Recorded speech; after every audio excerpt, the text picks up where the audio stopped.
Three, two, one, live.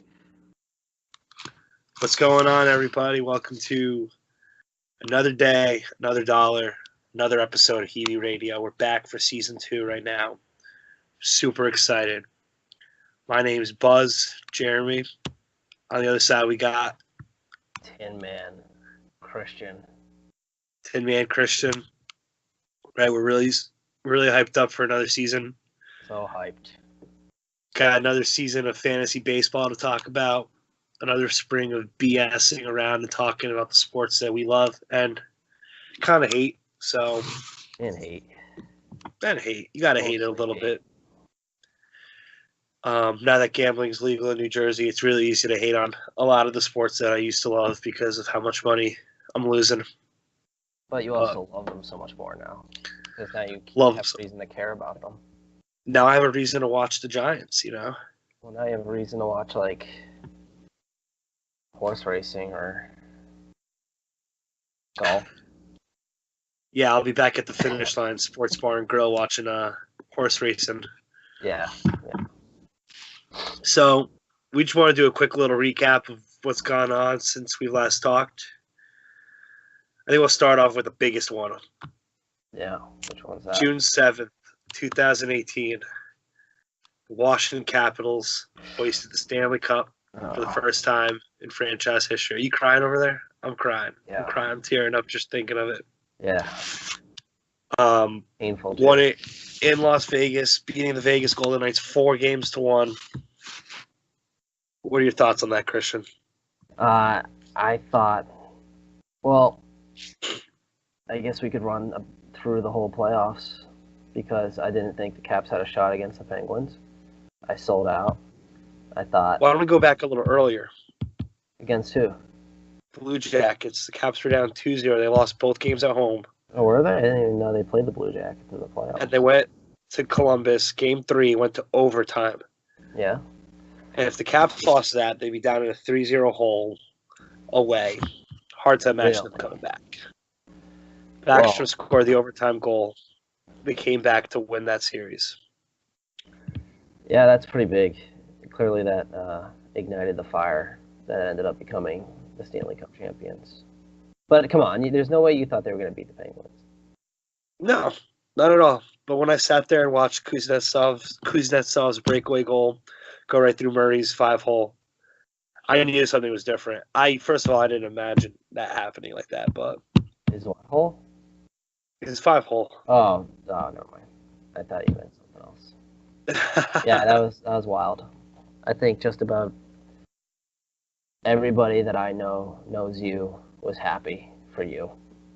Yeah, the amount of texts I got after that Penn series was alarming. I think I got more texts after the Penn series than when they won the Stanley Cup. The actual Cup. I mean, that was the Cup. In a lot of ways, that was the Cup. I mean, they played an expansion team. It was kind of like they were cheating when they won the Cup. But I don't know if we could say that. That's a story for another day. Conversation for when we get Tickle Time Varsity on.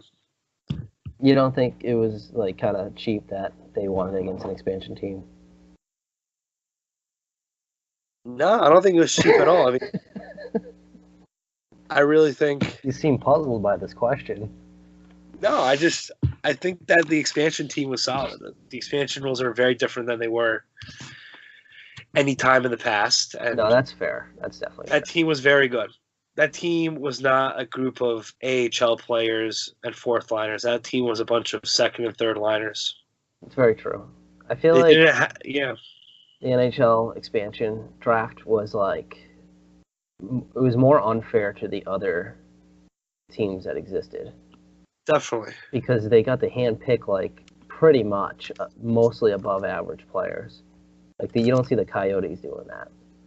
You can't handpick good players, good NHL players all around. That's what they got. But I do like to poke the bear and remind you that the Caps beat an expansion team. I'm losing you a little bit right there. I didn't really follow that. I'm going to take off. Now I can hear you. We're perfect. But I assume what you said was great. Yeah, it was great. I wasn't shitting on the Caps at all. I actually defended the Caps a little bit, and then I turned back around and shit on them again. Oh yeah. Oh yeah. Yeah. You want to switch to audio only because Oh, I can't really hear you. sorry, guys. Okay, that's a lot better, I think. Yeah, I'll do the same. So you want to talk about our next topic? Yeah. We could cut that out. Caps done. Into the Sox. You want to bring in the Sox? Yeah, totally. So, the Red Sox had one of the greatest teams in the history of Major League Baseball this past season. And I personally, before the season started, picked the Yankees to win that division. And I really ate my words as a Red Sox fan. And I thought they had... Can you remember a more dominant team, period, in like any sport, minus the Golden State Warriors, who aren't a real team? Honestly, no. Like I don't know what the Lightning are doing right now, but the Lightning are that dominant. They're on pace to break all the records. But like the Lightning, I feel like the record's 120-something points in the season. The Lightning are always good though, and then they end up choking. The Lightning, yeah. Stamkos is the new Ovechkin, except he has a trophy. You mean Ovechkin has a trophy now? And Stamkos does. Oh, wow. Oh, shit. I forgot about that, actually. To be honest. Does that even count? Was he good then? Oh, yeah. But that team was nasty behind it with Martin St. Louis. Wow, that was years ago. Yeah, we're looking back in the mid-2000s. But let's go back to the Sox. I didn't mean to digress. Yeah. I totally agree. Sox were definitely one of the most dominant teams sports have seen. Ever. Or our generation has seen, at least. Well, especially the Red Sox team. How many wins? 108? I believe so, 108. And Alex Cora has 108 photos up on his wall in his office. I was about to say that. I really like that. That's a good move by Cora. That's the culture. Do you want to talk about Cora a little bit? Because that was his first year as a manager. Yeah, that was... I thought he had that team. He really did. I think the number one worry when you have a young coach like that is how is the players going to respond to a young person like that coming into the locker room. Right, and you saw that with McVay, right? People didn't want to give him a chance, but... Right, yeah, that's a good point. Man, we really don't want to talk about baseball. But we're going back to baseball, right? It's like, yeah. This is a little pitch, I guess, for our generation. I mean, us being 25, 24-year-olds, but I think people need to take a gamble on youth, you know? We bring extra stuff to the table that... We sure fucking do. Millennials get a bad rep. Makes no sense.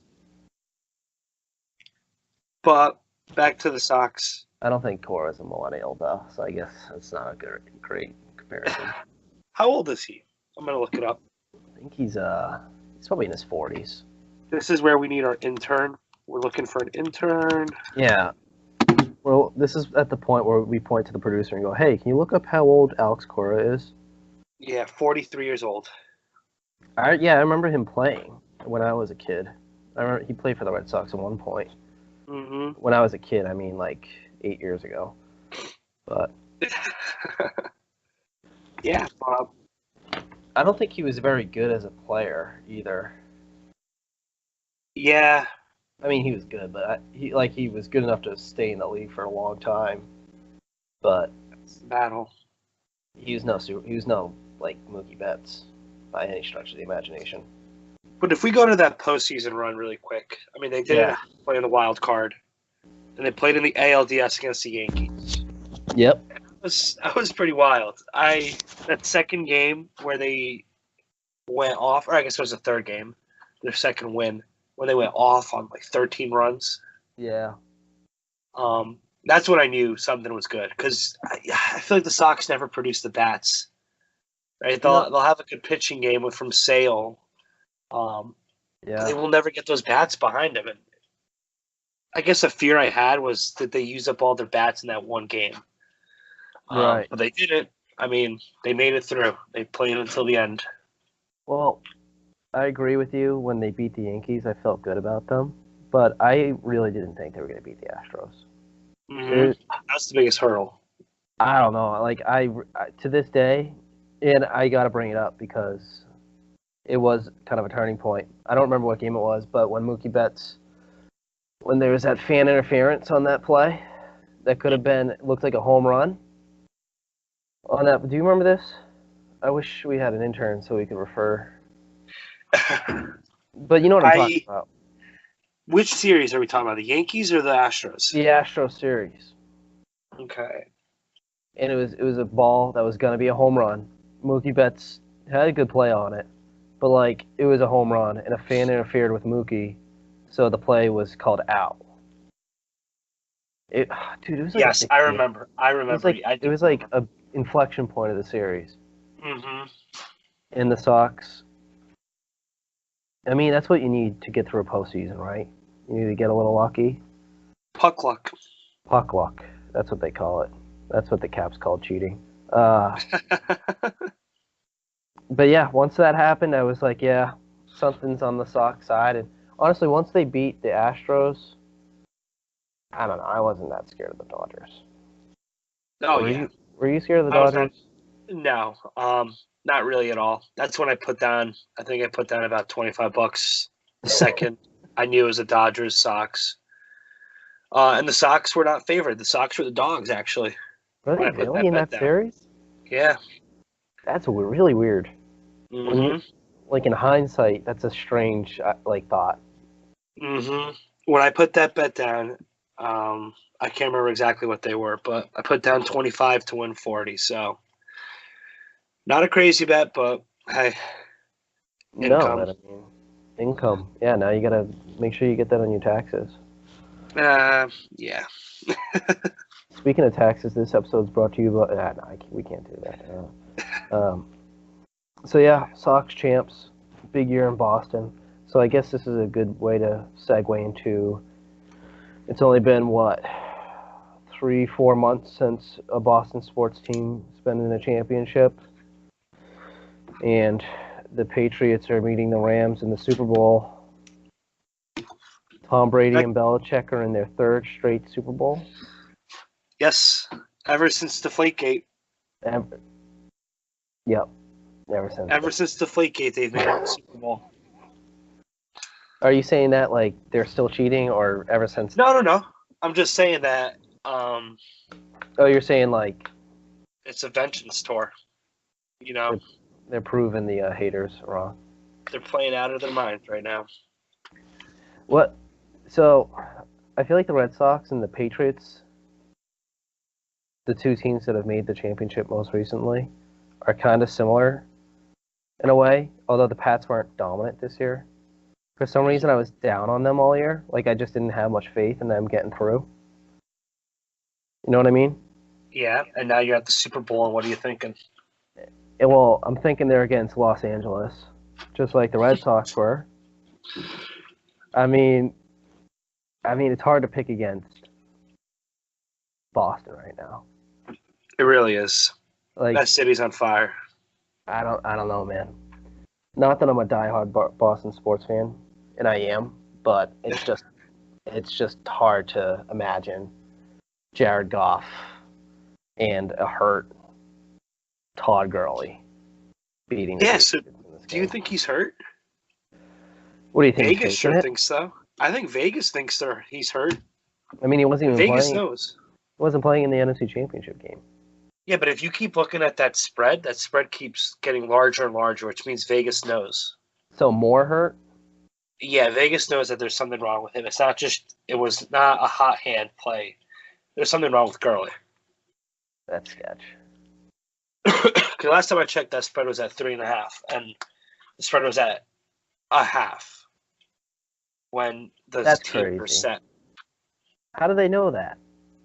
Dude, you gotta understand, Vegas is a business. But that's like personal health. How would they know something like that? I think when you have all the money in the world, it's not too hard to find that out. That's just me. No conspiracy theories on this podcast, but... Oh, no, we got plenty of conspiracy theories. I'm all for conspiracy theories. So what? You think the Pats got it? Yeah. Honestly, I'm more interested in the prop bets during this game than the actual result because I think the actual result's not going to be enjoyable for the casual fan. Yeah. You know, what's your score prediction?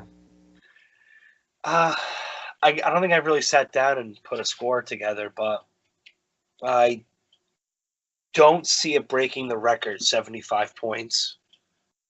I don't. That's the record for a Super Bowl, right? Combined points of over 75. Yeah. I don't see it cracking that. I see it coming close, but not cracking it. Yeah, it is 75 points. That's a lot of points. That's a lot of points. That's a lot of points. I definitely see the two teams breaking that. Really? I mean, I don't know, man. Like, hold on. Didn't the Pats and the Chiefs just put up a bunch of points together? I think the Rams, Rams are hurt, though. I'm going to make a bold prediction and say that they break the Super Bowl record. You know, what's that saying? Offense wins games. And offense wins championships. In the NFL, at least. I think it's going to be a defensive game, man. Well, you bring up an interesting point because of the of all the teams that were left in the playoffs, I'd say come championship Sunday, right? So the Chiefs, Pats, Rams, and Saints. Mm-hmm. I thought the Pats had the best defense left, and that made me feel really good about it all. Okay. And they were proving me kind of right until they let up 31, 36 points, whatever it was, against the Chiefs in one half. Okay. So now that's the one thing going into the Super Bowl that I'm a little bit scared of. Hence why I think the Rams are going to score a lot of points and the Pats are going to score a lot of points and break the Super Bowl record.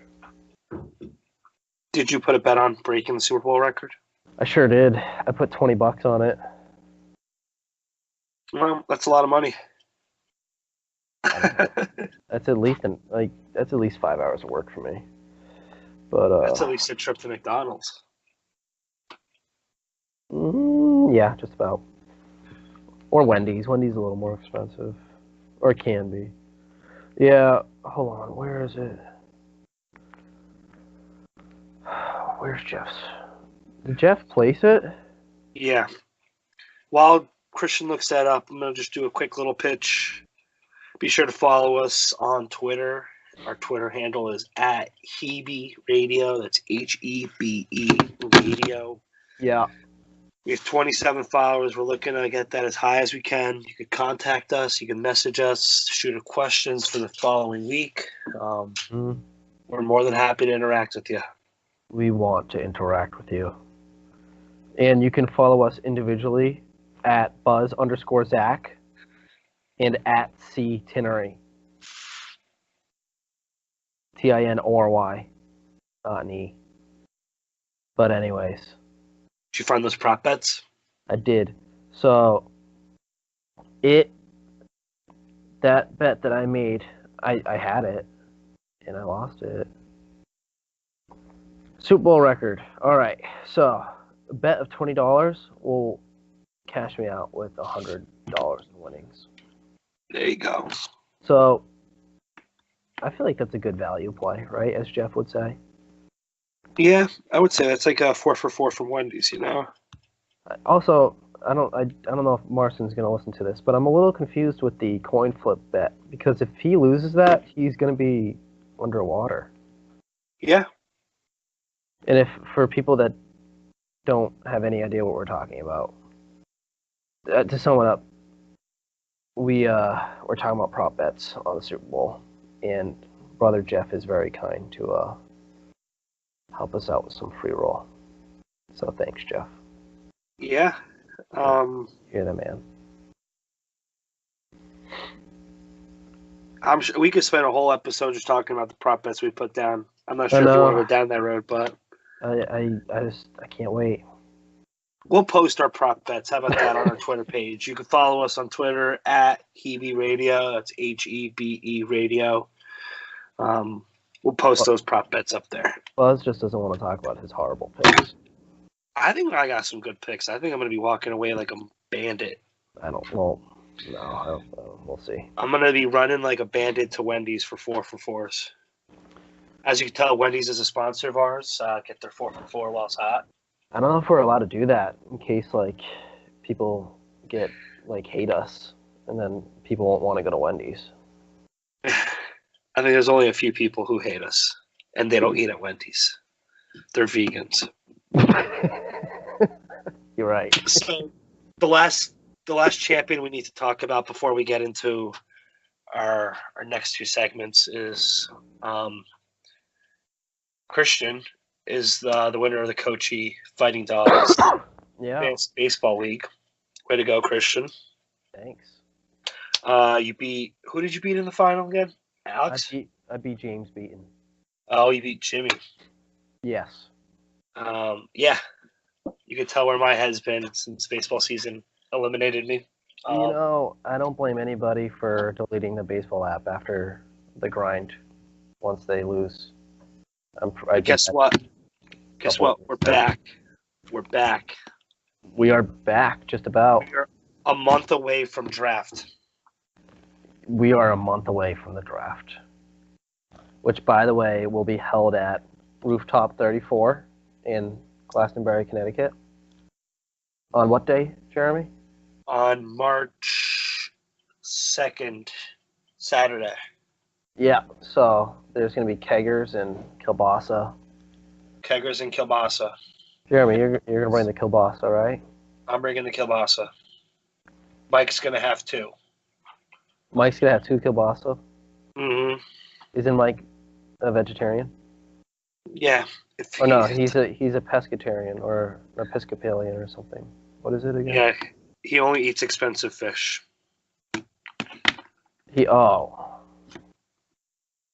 Yeah, so he can't eat kielbasa.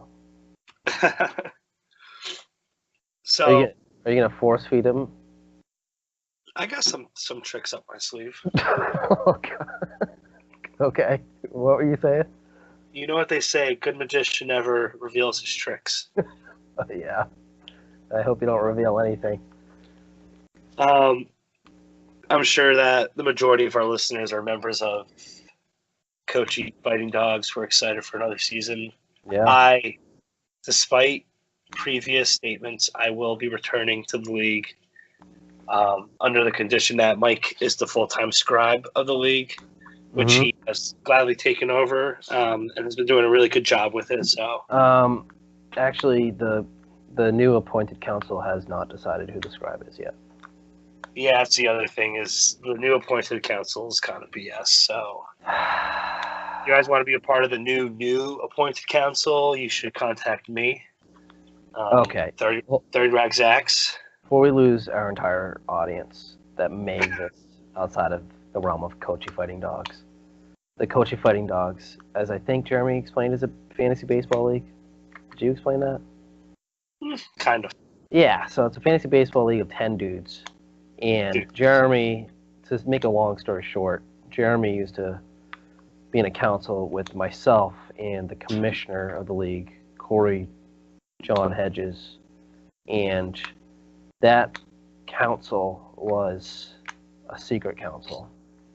And so Mike Gibson, a member of the league, took it upon himself to establish a more transparent council, one of which the champion of the league and the last place person in the league is in a council with the commissioner. So that's now me again, Corey again, who's the commissioner, and last place Dave Bowen. And Jeremy is not happy about the way this all transpired. Yeah, I think there's some things missing. What's missing? There's a lot of things missing, I think. Yeah, I don't want to get too far down this rabbit hole. Yeah, let's get deep. I think you want to get deep. Let's get deep. Okay. So how did it all start, Jeremy? Tell us your side of the story, since you're the one that's so upset. I was kind of joking about going deep, but Oh, okay. no, I put my blood, sweat, and tears into this league. Don't forget last May when you guys all got 200 messages from me in an hour. 200. Yeah, remember when we did the voting? Yeah. Yeah. You left us 200 messages? The text message group was going off the chains. Wow. I was taking care of the league. I guess Yeah. Mike's doing that now, as he's the new scribe. Well, yeah, so as I said, the scribe of the league is supposed to be hired by the council, and we're still reviewing applications. So I did- just, mm-hmm. I did get an application. Do you want to hear the cover letter for it? Sure, yeah. And this person is anonymous. I am not naming who wrote this cover letter. But I will read from the inbox of the council. It says, I'm applying for the scribe role. Pros of hiring me. I am not Buzz. Cons. I am not Buzz. I don't know much about baseball. The end. So again, I'm gonna take a leap of faith and say I was Dom. I would say you're pretty much correct. No way. We've gotten about 10 applications, and we only have 10 people in the league, and you did not apply. So, You guys got 10 applications? yeah, some guy sent an application. We don't know who it is. But, yeah, if you guys want to apply for the scribe role, feel free to email at radio show. No, I'm sorry, I'm saying this so wrong. Email dheavradioshow@gmail.com with your application materials. We prefer you to not have a college degree. We don't want college degrees. So why don't we go into the Super Bowl? I got Okay. a theory. You got a theory about the Super Bowl? I got a theory. Dude! Oh Mhm. my god. Okay, go ahead. You gotta talk about what happened in that game before we get too deep into that. Okay, so I mean, I'm sure everyone knows this is a Everyone sports podcast. knows. So, Well, we gotta talk. and if you don't watch sports, I'm sure you heard a couple guys at the lunch table, wherever you're sitting for lunch, talking about it. But that no call by the official on the Rams defender, on the no call on the pass interference, which was a blatant pass interference. There was no play on the ball. It was absolutely a pass interference. And the ref was standing about 5 feet away, said he didn't see it, said he didn't have a good angle of it. But if you look at an image, he's looking dead on at the play, and he's probably about 5 to 7 feet away. Yep. So the Rams cornerback's name is Nickel Roby Coleman, in case you wanted to know the name of the cornerback. And even he stood up and looked for the flag after he made the call, or the play. And then in a post-interview, or an interview after the game, he even said it that they get told that it's worth making that tackle or again that flag than giving up a touchdown. Right? Defenders know that. And he played that play. He made that play to ensure that there was no touchdown. He would rather give up 20 yards, 12 yards, whatever it was, than give up a touchdown. Right. Right? Which is a good defensive play, right? Especially since he got beat there. But that's interesting, actually. There was no call. He made off like a bandit. So he admitted that he intentionally interfered with him. Yep, he essentially said that. He admitted that. Mm-hmm. I did not know that. That's really funny. And then you hear Sean Payton crying about it. Did you hear his latest quote? He was like, someone was like, "What did you do after that loss?" He's like, "I did what any human would do. I stayed in my room for 3 days, ate ice cream, and watched Netflix." And I was like, "Dude, you're a man, not a freaking college kid. Like, get out there, go plant some flowers, go to the bar. Like, get out of your room. You're not eating Ben and Jerry's and watching Netflix." Are you suggesting you weren't a man in college? I didn't do that. I didn't cry in my room for 3 days. But you just said men in college do that. Some of them do.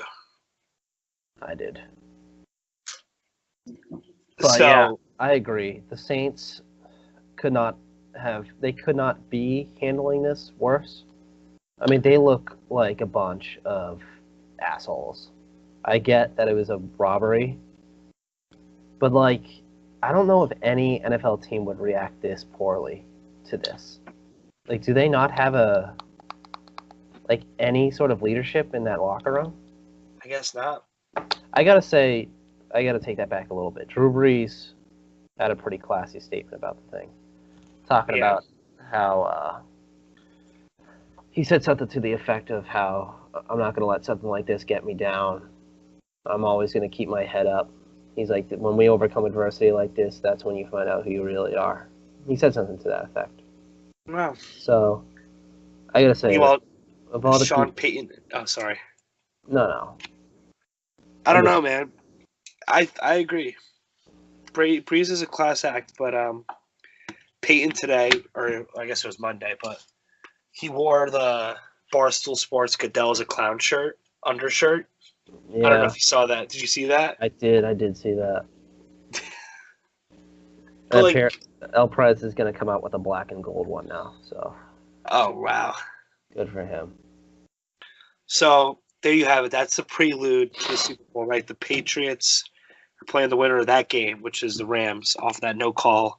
Which, right, if that call got called to be a pass interference, the Saints would have kneeled. They would have kneeled the ball essentially 3 times. They would have won the game. There would have been 4 seconds left on the clock. Yeah, they would have won the game. Yeah. So, picture this. The Patriots and Rams are about to kick off the Super Bowl with hundreds of millions of watching. The Pats kicker, Steven Gostkowski, puts the ball on the tee, backs up, and he booms the ball away into a sea of cameras. All of a sudden, Drew Brees appears from the shadows in the tunnel. The rest of the Saints emerge from behind him, storming onto the field and delivering stone-cold stunners to the Rams players.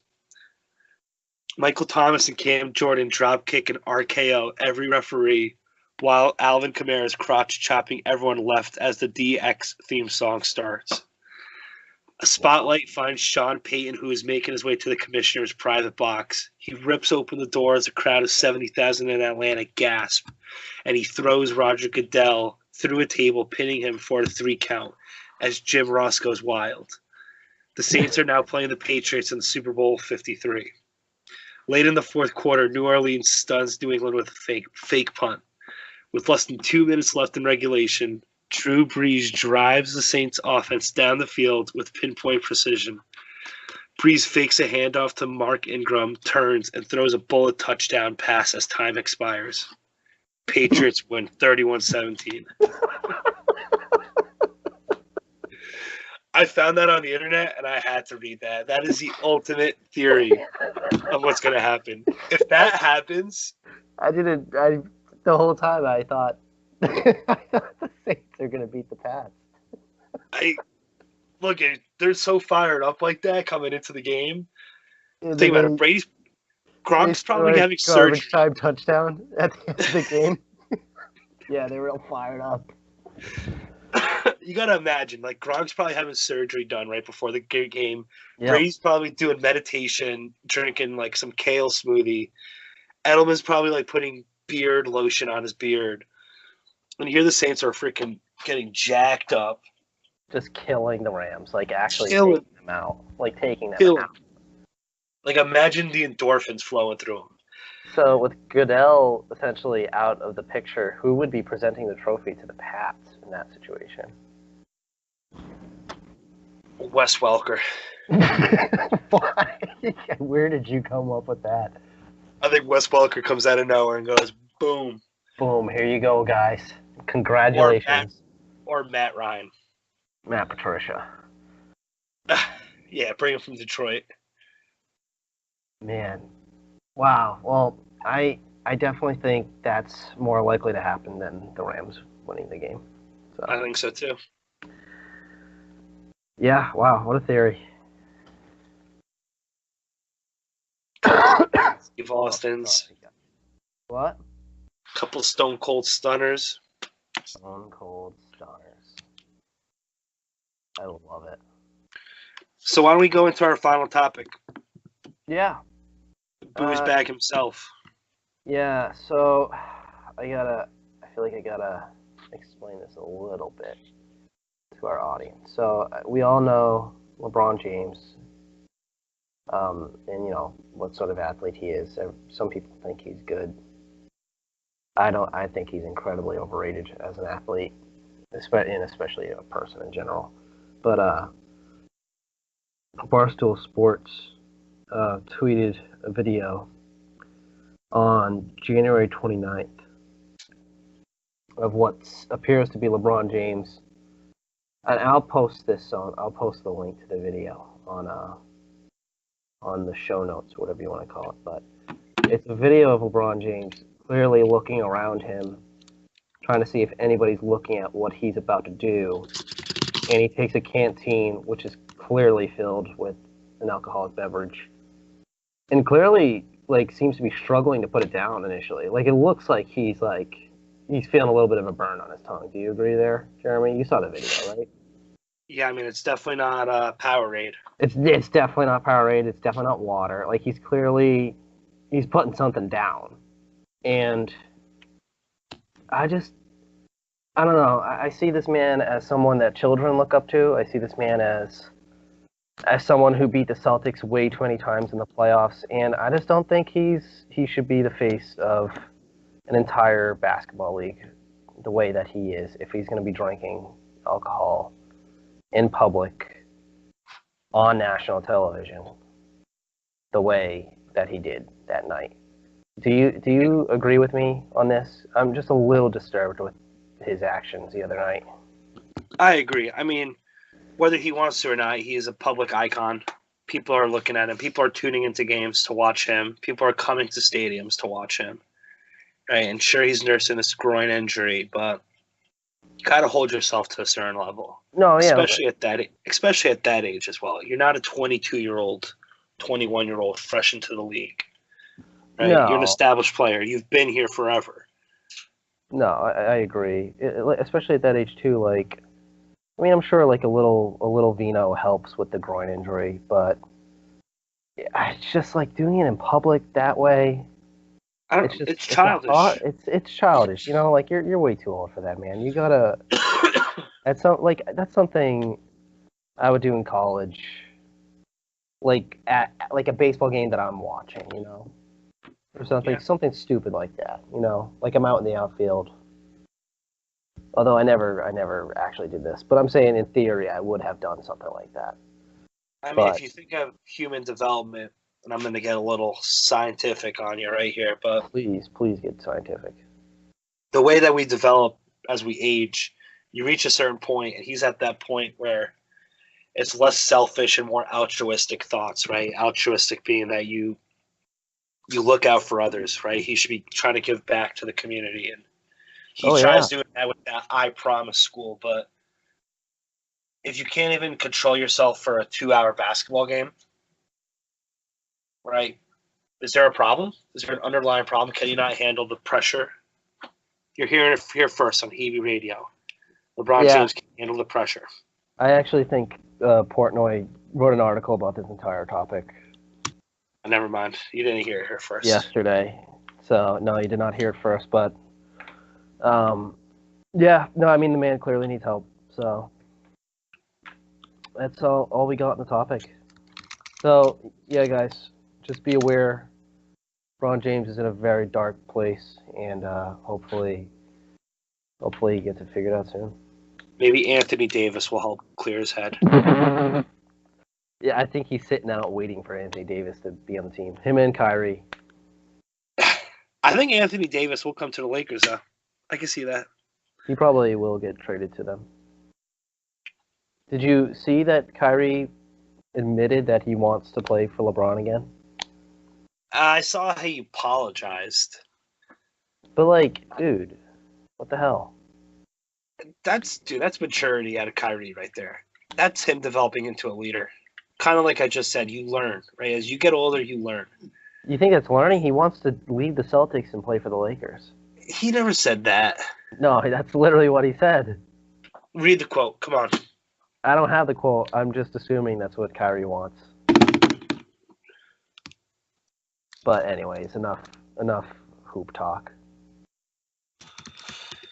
Yeah, screw hoops. I say we call this an episode, man. This was a good first episode back. Yeah, there's a lot of content.